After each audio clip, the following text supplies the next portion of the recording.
It was a pretty warm welcome, but please give another warm welcome for Cadet Jefferson. Thank you.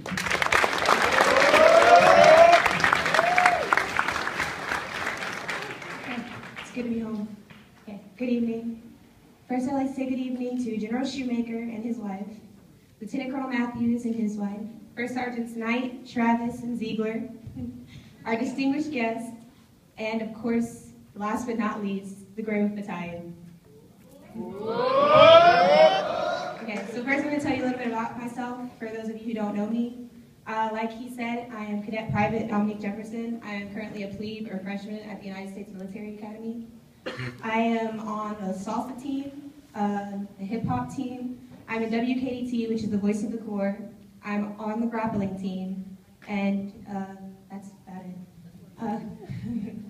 While I was here, I was the battalion commander my senior year. I was on the PT team for the last 2 years. I was the commander for the last year, and I was also on the Signal Corps for the last 3 years, and the commander for the last 2. It's good to see you guys. Okay, so I'm going to have 5 points, so I'm going to take about 10 minutes of your time, so please bear with me. Sorry. Okay, so the first thing that I learned in JRTC, one thing that it really brought out of me was my competitive spirit. I was not competitive before I came into this program. I wanted to have the perfect uniform. I wanted to be perfect at marching. I just wanted to be the best. And this program brought that out of me. I wanted to win everything. I wanted to do cadet at the quarter. I wanted it all. And I got it in my battalion when I was battalion commander. So when I was 11-1, it was like the 4th or 5th time we were getting our uniforms inspected, and I had First Sergeant Ziegler as my teacher. We were in line, and they were getting inspected, and the night before I had spent so much time shining my shoes and making sure that everything was perfect. I wanted 100 for the first time really bad. I was like, this is it, this is my time. So, we're in line, we're doing our last minute checks, making sure everything's perfect, and he's slowly calling out mistakes of the people in front of me, and I'm looking down, making sure that my uniform doesn't have the same mistakes as theirs. So slowly I keep moving up. It's like, okay, I got this 100. There's no way he can find anything wrong with me. So I get to the front, and he looks at my uniform, and then he's just like, okay. And he takes out his ruler, and he makes sure that the bottom of my nameplate is aligned with the bottom of my ribbon. And then he tells me to make a left face, checking all the stuff, my hat brass, making sure everything's okay. And then he tells me to turn back around, and then as he's about to write down a 100, I know he is. And then he looks up, and he looks at my garrison cap, and he sees something. And I'm like, oh crap, what did I forget? So he reaches up, and he pulls off a piece of lint. I am not kidding you. It is the smallest piece of lint I have ever seen in my entire life. But he pulls it off, and he says, 99 for this piece of lint on your hat. I was so upset. I was about to cry. But what I could have done is said, okay, if he's going to take off 1 point for that piece of lint, there is no way I'm ever going to get 100 on this uniform. I might as well stop trying. But that's not what I learned being in this program. What I did was, me and my mom went to the store and bought a lint roller to make sure that he would not count off for that again. So my lesson for this is, when someone gives you criticism, don't just shake it off or like, okay, whatever, they don't know what they're talking about, they're haters. Take it. They're trying to help you. They're not always trying to be mean. It's not always about them hating on you. When someone gives you criticism, take it in. Fix yourself. It's not for nothing. So as you're going on in the JRTC program, and even if you get out, as you're moving on in life and any job, ask anyone. You're going to find these people that as they move up in ranks, they become full of themselves. They think that just because I'm higher, I'm better. I know everything. When the thing is, just before they were in your position and they didn't know anything about the position they just took. So my lesson is stay humble. Don't just think, oh, because I got this spot, I'm the best. No. Know that you deserve the rank and the position that you got, but don't just think, oh, because I got it, I know everything. You're there to learn.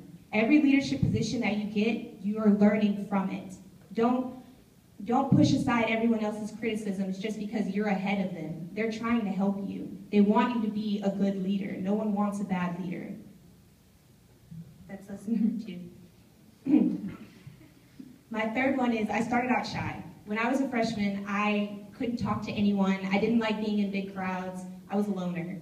And as you can see, I really broke out of that. I'm really outgoing.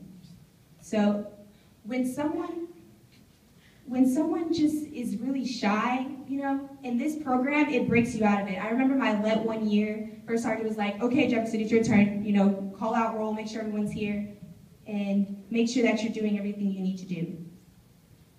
Now, LET 1s, when I was LET 1, I thought my only job was, okay, all I have to do is be there. I'm a squad member, so my only job is to just stand there and make sure that I'm here. Is that what you guys think, LET 1s? Is that your only job here? No? You're right. Your job is to learn. Your job is to take notes on those leadership styles that you're experiencing. Do I like it? Do I not like it? What do I want to improve? Do I want to copy this leadership style, or do I want to do it better? You're learning. And if your squad leader's not there, one thing the first sergeants used to always tell me is step up. You don't need to be scared to be a leader. The best way to learn how to lead is to put yourself in that position. So LET 1s, you're leaders too. You're in this program. So you're the leaders of your class. So don't be scared to take that position. My next lesson is, when I was here, if you're in this program for all 4 years, and even if you're not, you make a lot of friends. So by the time I became a battalion commander, I knew everybody. I knew everyone. They were, you know, I knew the PT team, they're like my family, Signal Corps is like my family. The whole program was my family. So it was really hard for me to be hard and forceful with the people that I usually laugh and play with. And there were a few times when, you know, I thought my friendships were gonna be messed up forever because I had to be forceful with someone. When you're in these positions, it's not about friendships.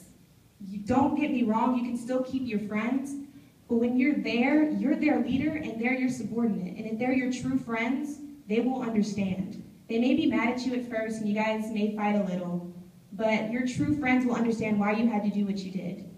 And you will be friends in the end. So my fourth lesson is, with your friends, keep your professional life separate from your personal run. When you're in your leadership position, when you're doing something that is leadership, you know, in here, as you're being formal with them, with professional situations, be their leader, not their friend. Don't give them special privileges just because you know them on the side. My last lesson, I promise you, is about leadership, the basis of leadership. So one thing that I want to tell you guys is, one thing I hear a lot is, it's the LET 1s, I swear, it's the LET 1s. And I hate that. That drives me crazy. The truth is, it's not the LET 1s. We come in every year and we want that year to be great, just like the year before, or even better. And if it doesn't go that great, we blame it on what changes, which is the LET 1s. And it's not their fault. They don't come in just knowing what the standards are and just knowing, oh, this is what I'm supposed to do. We have to teach them everything. We can't just assume because we know how to stand at the position of attention that they know how to stand at the position of attention, because it's not true. It is better to assume that your subordinate knows nothing and teach them everything than to assume that they know everything and teach them nothing. Also, motivation, you guys.